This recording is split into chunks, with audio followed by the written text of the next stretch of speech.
right now I want to introduce you to our lovely speaker. Come on, you look great in this picture. He's a creative, an entrepreneur, just an amazing person, director at Holland Media, and also co-creator of the Hague Creators, a creative community here in The Hague that has more than 500 people on it. So, yeah, welcome to the stage, Charlie. Thank you. It's morning, right? So I need my coffee and a croissant. Now, I'm definitely not using the croissant to hide my speaking notes.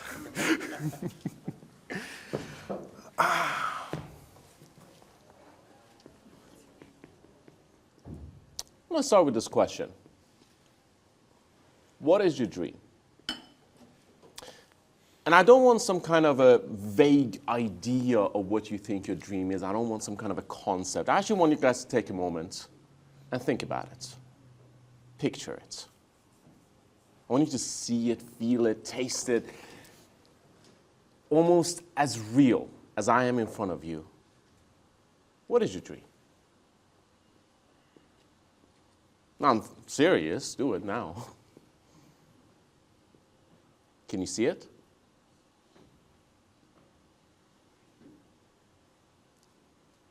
I don't see any nods.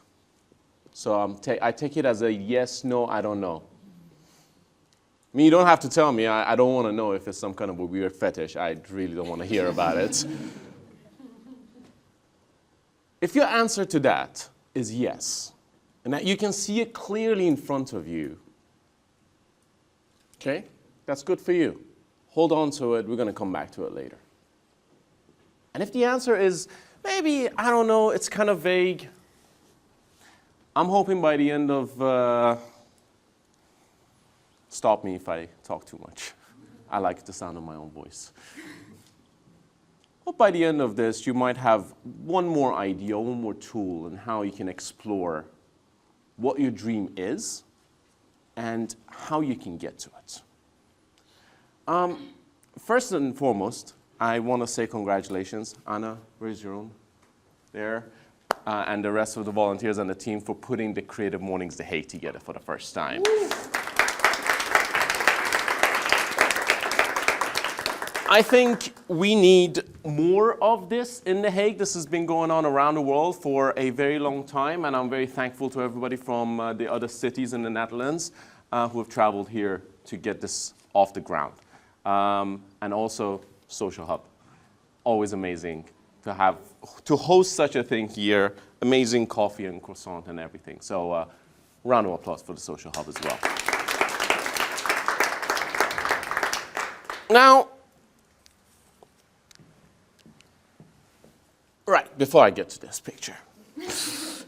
It is customary for me to do an introduction. Anna did enough of an introduction. I don't like to talk about myself. Actually, they asked me for a bio, and I asked ChatGPT to give a bio about me.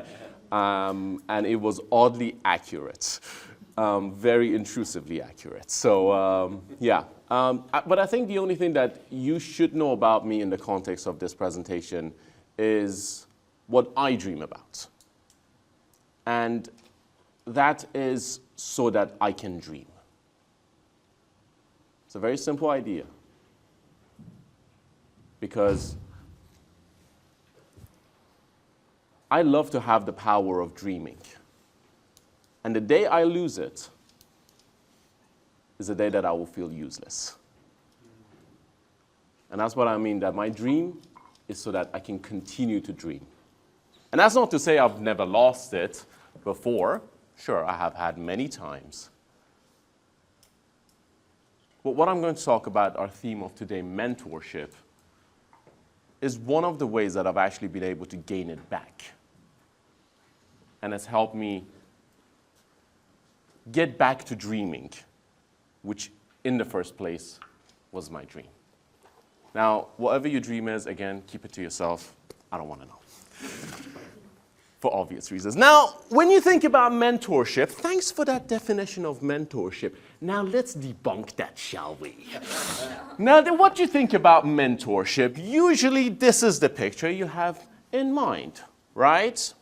Now, we're going to go through a few photos. I did ask ChatGPT for a definition of mentorship. We'll get to that. But I also went on stock photography sites to find photos that illustrate mentorship. So this is one that I found.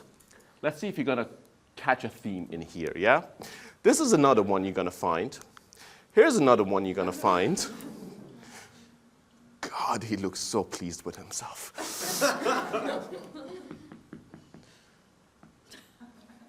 Yep.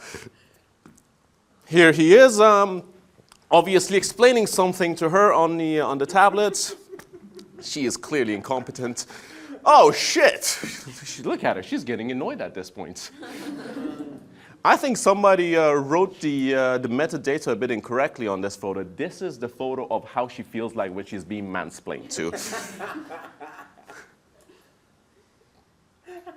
Mentorship.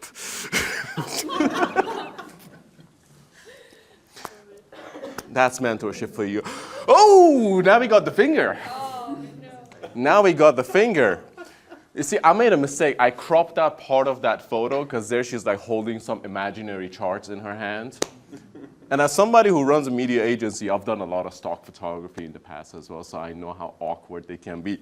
But good God, who told him to raise that finger? She looks clearly uncomfortable in that photo.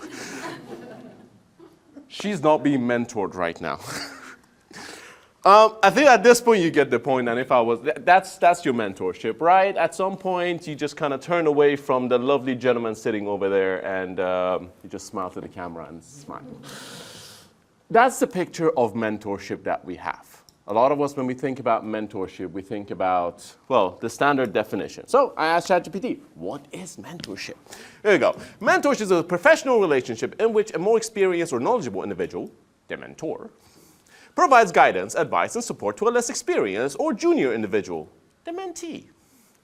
The goal of mentorship is to foster personal and professional growth, helping the mentee develop skills, shit, that's a whole lot of bullshit there. The relationship is often based on trust, mutual respect, and commitment to the mentee's development. It's a good definition. I think universally acceptable definition of what mentorship is. Basically, all of these images that we've seen so far. Somebody who clearly looks more experienced, and apparently in the case of stock photography, a white elderly man explaining to a woman how things work. That's a general picture of mentorship. But I'm here today to talk about maybe a different way that we can look at mentorship. Because while this long definition of mentorship is widely accepted, I have some issues with it. There are three key words in here that are very interesting. There's trust, respect, and development. And those are the three key factors when it comes to mentorship. Because every mentorship relationship is based on these three key aspects, these three key factors. I'm going to tell you some stories. But what I want to get across is that these three factors, also, by the way, this is not a design issue. I know how to design. There is a reason why these three words are on the right side of this image. There will be something on the left. It's because there's one word missing in all of this. And that is the word mutual. Mutual respect, mutual trust, and mutual development. Our general picture of mentorship is one that is one-sided. More seniority, more experience, more knowledge, or whatever, flowing down to someone of less so. But today I'm hoping that I can inspire you to think about it in a slightly different way. That this isn't just a one-way street, but it's a two-way street. And that every interaction we have, every relationship that we have in our workplace, in our personal lives, they're all part of greater mentorship in our lives. So, now that I've had my first monologue, I want to ask you guys some questions. Raise your hand if you consider yourself a creative. Good. So we're surrounded by creative people. Raise your hands if you are a photographer. All right, awesome. Also, guys, what is this? I didn't say raise your wrist. I said raise your hand. It's like all the way up. What about filmmakers, videographers? All right, amazing. What about copywriters? Designers? Artists? Okay. What is an artist? Ah! Now that's a question that we could spend an hour on.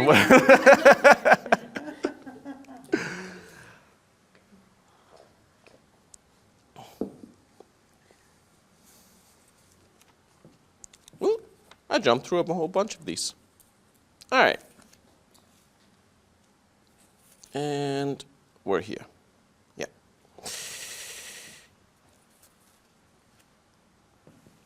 Now, in that traditional sense of mentorship, some people could come to me and ask me, hey, Ali, you've had some experience in business development.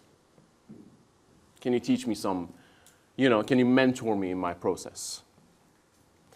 And if we have these three factors between us, trust, respect, and the mentee's development, yeah, sure, of course I can teach you a lot about business development.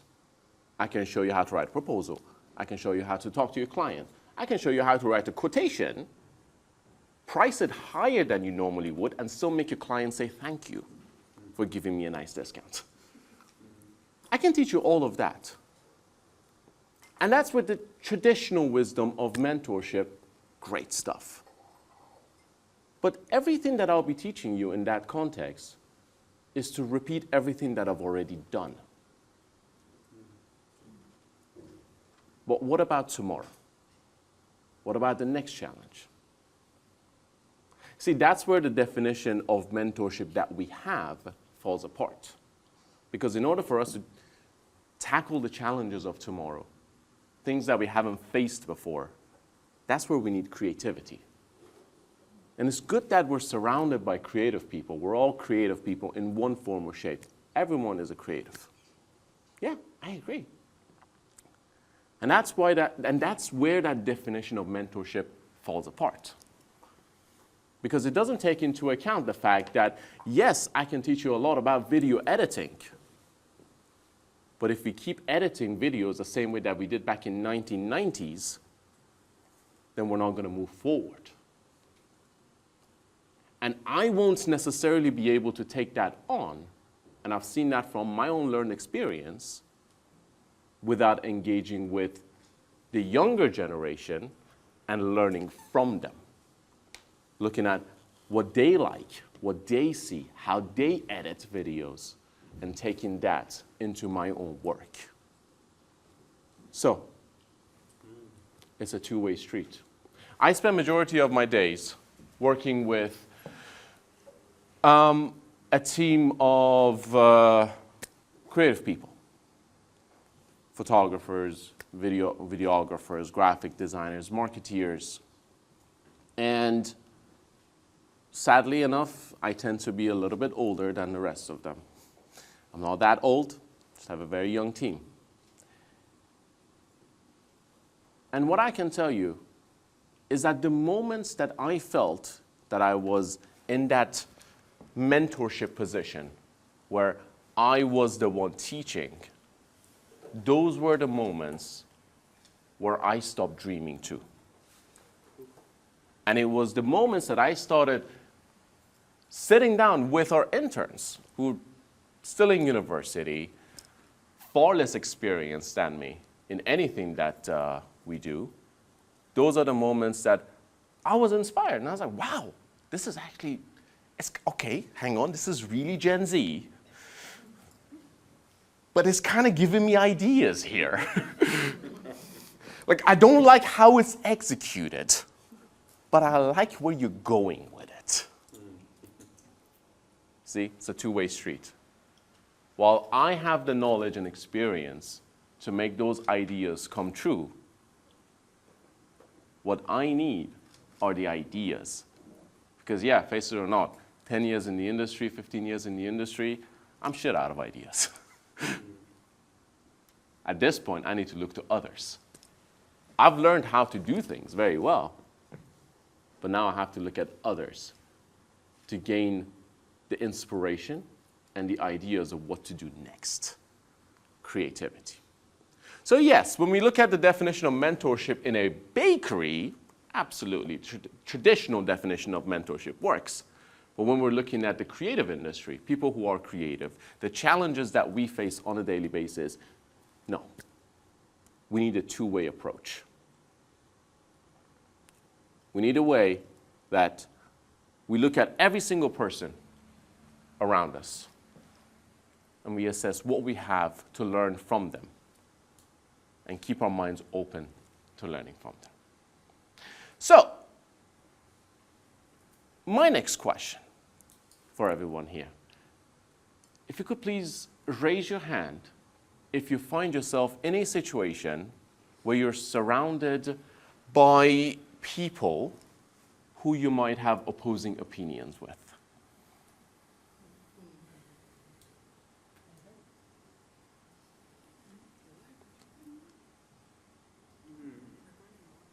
But that's always true. Exactly the point. So I don't see why half the room doesn't raise their hand up. That is always true. So then my question is, do you engage with them? Yes. Sometimes. And sometimes not. Why is that? It's too taxing. Oh, I can relate to that. Or you are not going to get anywhere. Mm-hmm. It's just like everyone is going to stay with their position and it's useless. Waste of time. It's a waste of time. I agree. I agree. A nice way of reaching your dreams is to surround yourself by people who agree with you. They lift you up until you're a bubble in your own world.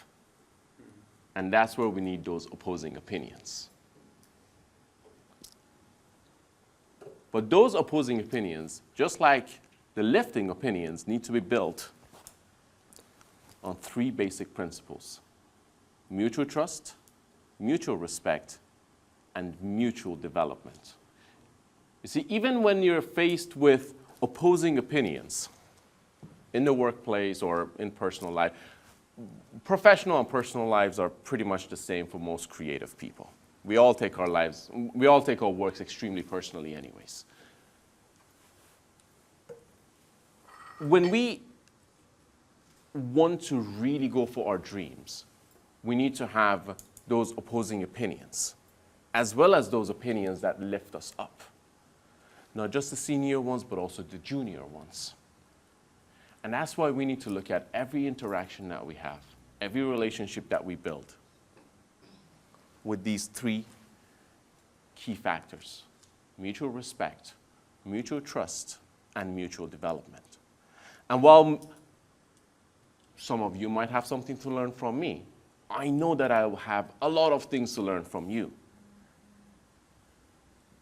And it might be taxing to listen to those opinions. It might be exhausting to try to navigate those opinions.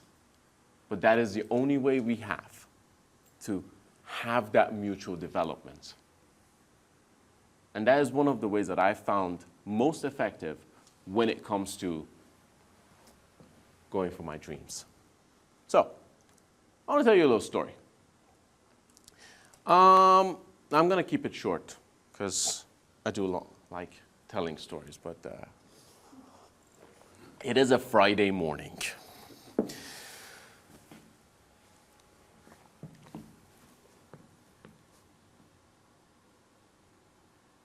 This morning I told Mark about a small change that has happened in my business. I suppose the LinkedIn announcement will go out sometime today, is that my business partner has left the business. Now, we always had a really nice, division of tasks in our business. He was a business administration guy. I'm the creative guy.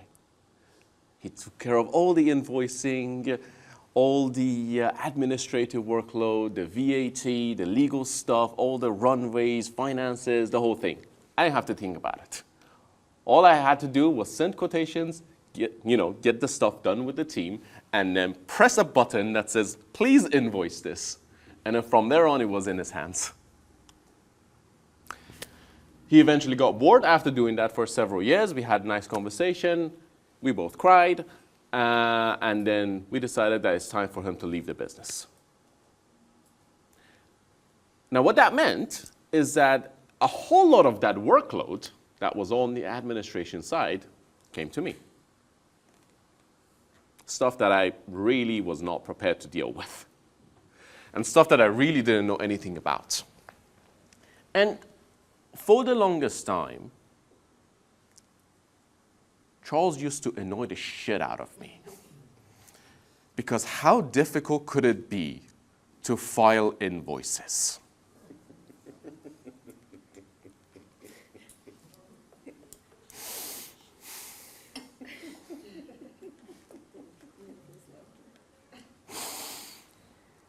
Sure, 1 or 2 invoices is one thing. When you have 50 sale invoices in a month, it's a whole different equation. And for the longest time, I was always annoyed with it. I was like, God damn it, man. Can you just get this thing done? Get the finances in.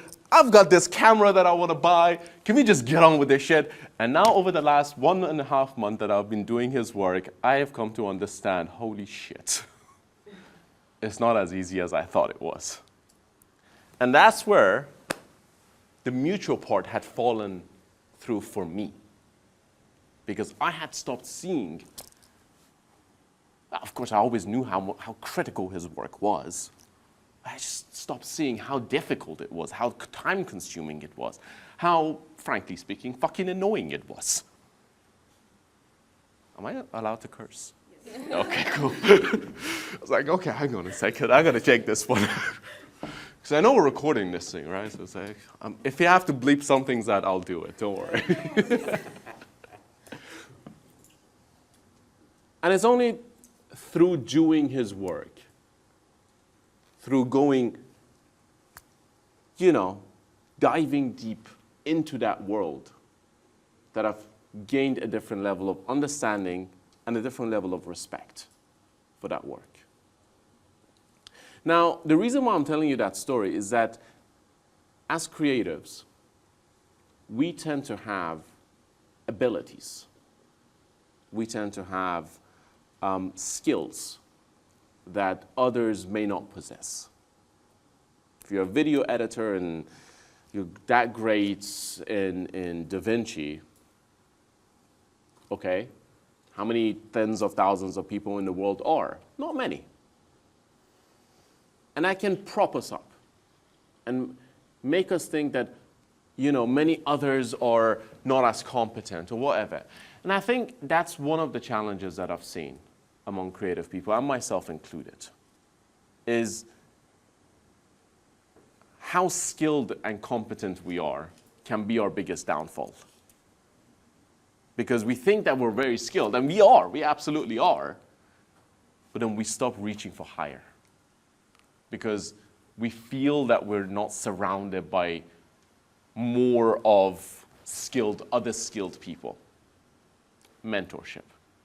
See, it makes sense, because when growing up, you look at your parents, clearly larger human beings. They've got money, you need money, they've got knowledge, they literally keep you alive for the first few years.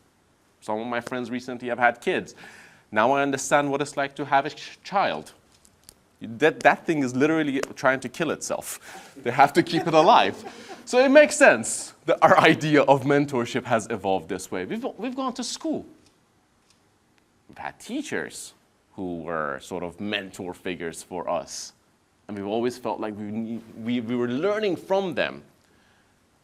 But it's only in recent years that we've also understood the value of how much the parents also need to learn from their children.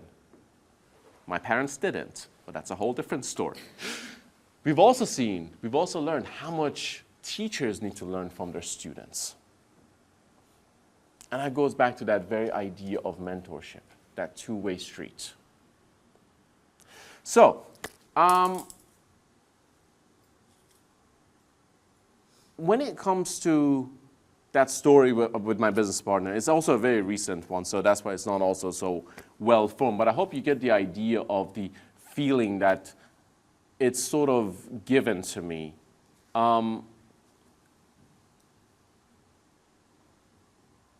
I've truly, truly learned that by doing someone else's work,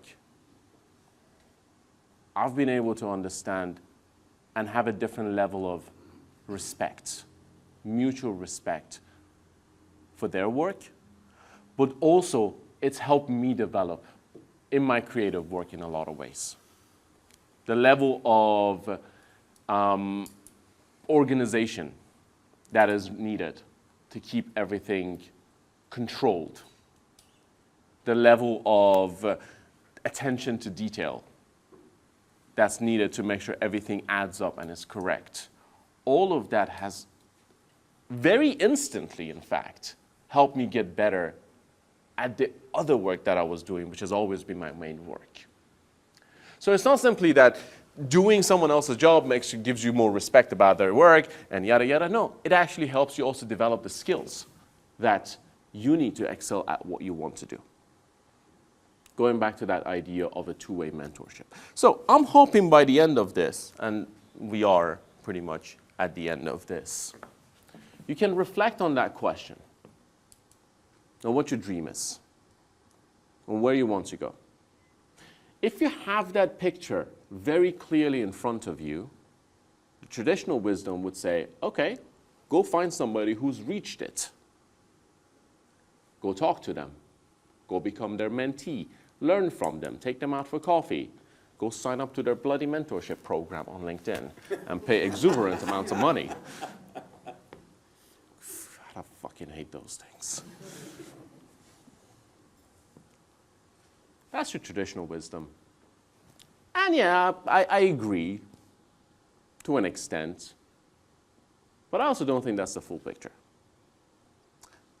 I think you should also surround yourself by people who not only aspire to go to that same dream, but also people who want to go the other direction,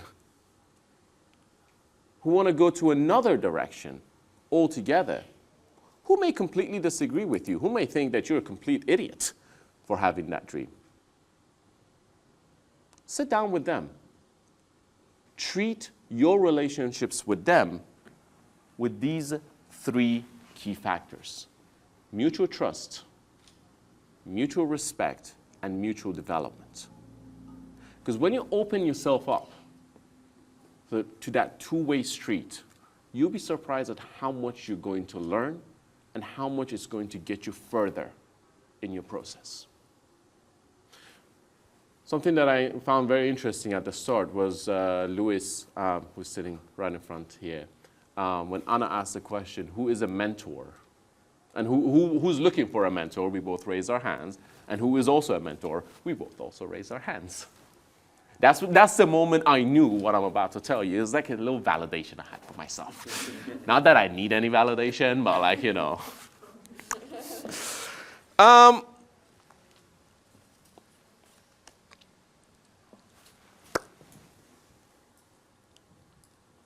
Maybe you agree, maybe you disagree with that statement. That's up to you.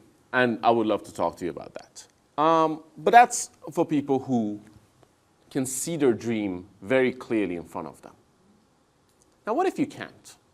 What if you're still searching for that dream? Actually, to be honest with you, the people who say they see their dream clearly, they're kind of lying to themselves. Because that dream keeps on evolving. Once you reach one dream, there's always a next one. And that might even change before you even reach it.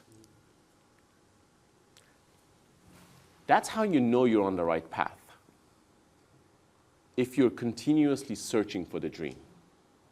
Because dreams are just like happiness. We all yearn for it. We all want it. But we're never going to ever have everlasting dreams. Just like we're not going to have everlasting happiness. The ceiling gets higher the more that you climb. And that's where fostering these relationships that you have with people who lift you up towards your dream, but also people who you think are taxing and they don't get you anywhere in that process. Fostering those relationships based on those 3 key values: mutual trust, mutual respect, and most importantly, mutual development. You learn, I learn, and we will all be upheld together. And maybe one day, we could say, well, I've reached a couple of my dreams, but I got another 10 to go. And I think that's the dream. Yeah, I'm done. Yeah. See, I was planning to use these as like little distractions. Yeah, we can just sit here. See, this is nice. Yeah, gezellig. Yeah. Thank you so much. I feel like we need a little fire here. Yes, marshmallows. Paul.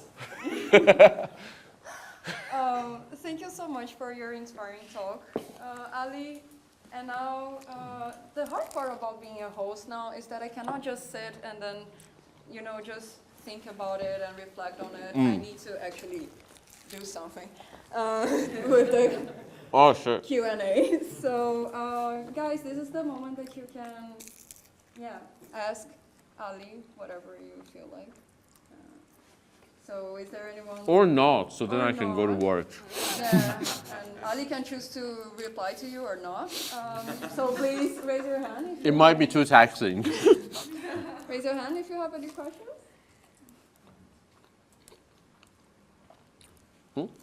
Yes. Do you think that when approaching a potential mentor, you need to have absolutely clear idea on what you expect from them, or what do you want to learn or develop? Or is, okay, you just approach them with like, hey, I admire your work, what you do, I want to learn. You ever heard the phrase of never meet your heroes? I guess it just depends on the situation. I've had some of the best, I'm going to give you a very vague answer to that. That's just strictly my opinion, right?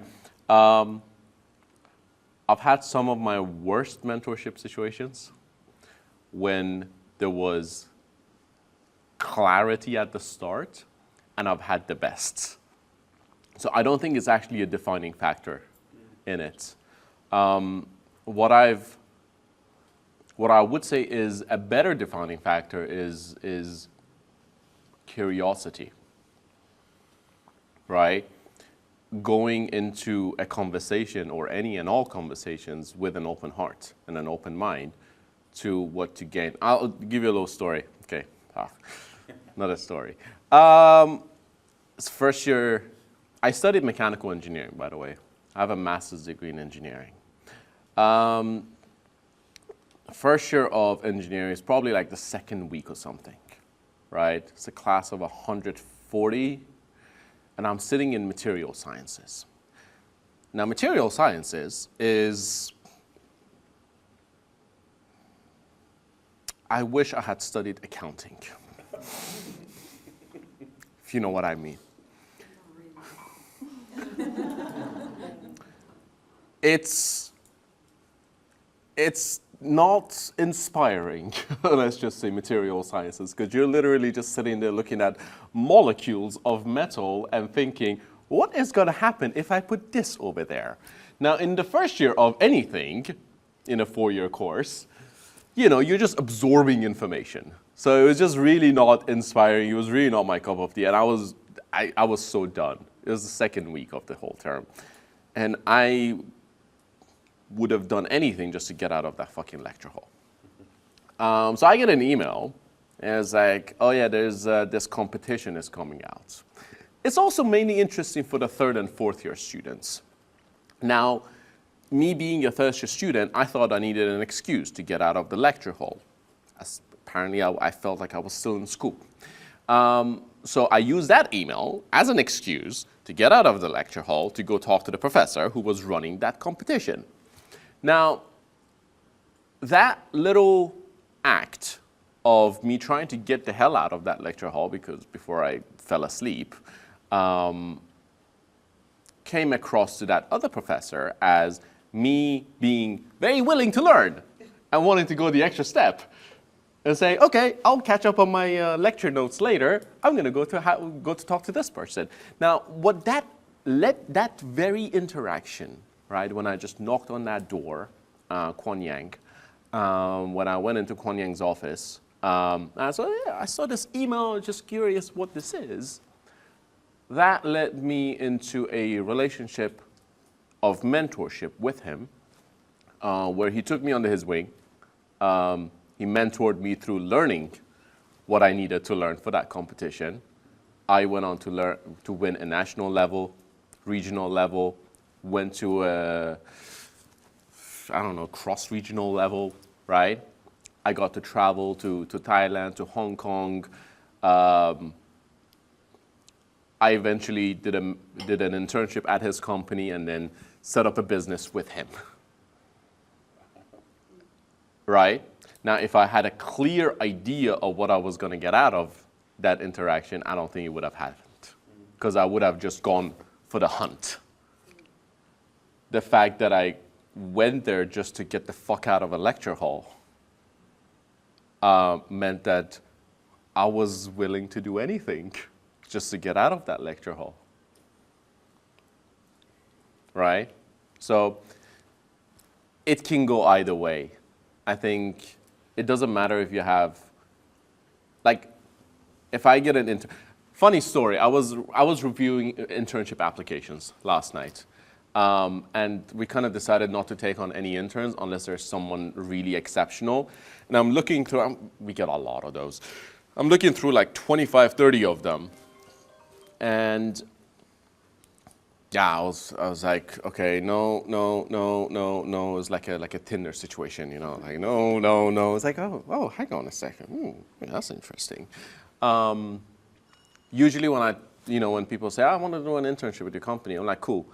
Make sure you have a clear idea of what you want because it can go in many different ways. Now, if you're the kind of person who is willing to go that extra mile yourself and scout the situation and see what's there, then okay, there's no need for you to have that clear idea. But if you're and there's no good or bad or right or wrong with this, right? People are just the way they are. But if you're someone who likes to be sort of like tackle one item at a time, then maybe having a clear idea of what you want might be a better approach. I hope that makes sense in a way. Kind of a personality type thing. Yeah, not one size doesn't fit all, you know. So yeah, different things work for different people. Yeah. Thank you. Yeah, we have time for one more question. Shit, I talked that long? Fuck! I said stop me! This is new for me as well, everyone, so it was hard for me to be like 5 minutes because I was so engaged as well. Oh, shit. Okay, 2 questions, but maybe shorter answers. You got sorry, it. Jafra was... No, come on, Jafra, and then... sorry, I didn't catch I you. just have a follow-up question, like what kind of mentee you think is interesting, just because of the story, I'm kind of curious about it. Sorry? What kind of mentee you think is interesting, like through all the profiles, make you, it's attractive. Depends on the situation. If it's an internship for the company, what I'm looking for the most is, like, if I see logos of Adobe software on an internship application, I already laugh. It's like, no, let's just face it, you don't have the skills. It's a fact. Unless you have been like doing this in your personal time since you were 14, you don't have the skills, so I don't really care about that. You're here to learn those skills. What I'm interested to see is the desire, the burning desire to learn and say, I want to try Wix, I want to try WordPress, I want to try Illustrator, I want to try Premiere. By the way, I've already tried all of them, but it's really difficult. I want to see that vulnerability and say, when I open After Effects, it freaks the hell out of me because I know it freaked the hell out of me for 4 years before I had the guts to really open it. Right? I want to see that vulnerability. Then I know they actually tried it, not just followed one tutorial online and then put the bloody logo on their CV. Right? If that makes sense. As for internships, for mentor, just depends on, like, yeah, depends. If you have a dream, that's, for me, it always shows. The mutual dream, like demand. Exactly. Exactly. Awesome. Thanks. Jafra, come on. Yeah, I was thinking, because the dream is basically kind of paramount to finding a mentor, but also hooking on to a mentee, right? Yeah. Because you feel like you can actually relate to that dream Yeah. somehow.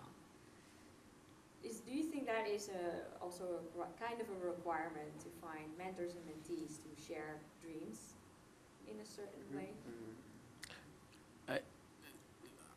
So, you know, doing what I do, I mentor and I'm a mentee by my people at the same time. Absolutely. Right? In some ways, and I'm not like, yeah, I'm 32, but yeah, you know, I talk about myself like I'm in my 50s. But at some point, that's partially because you know, like when I say you don't have the skills unless you've been doing this shit since you were 14, I know what I'm talking about, right? Because I've been doing this on my own when my parents went to sleep from 14. Save pocket money to buy a microphone so I could record rap tracks in my bedroom, right? A lot of times what I'm looking for in people is so that I see myself in them. A younger, less experienced me, so I can tell them, so I can help save them 2 years of making stupid mistakes and get them 2 years ahead than where I was. That's definitely one element of it. Another one, yeah, it's just if you relate to someone, if you share a similar dream with them, doesn't matter if it's a mentor or a mentee, there's that mutual connection. So, absolutely.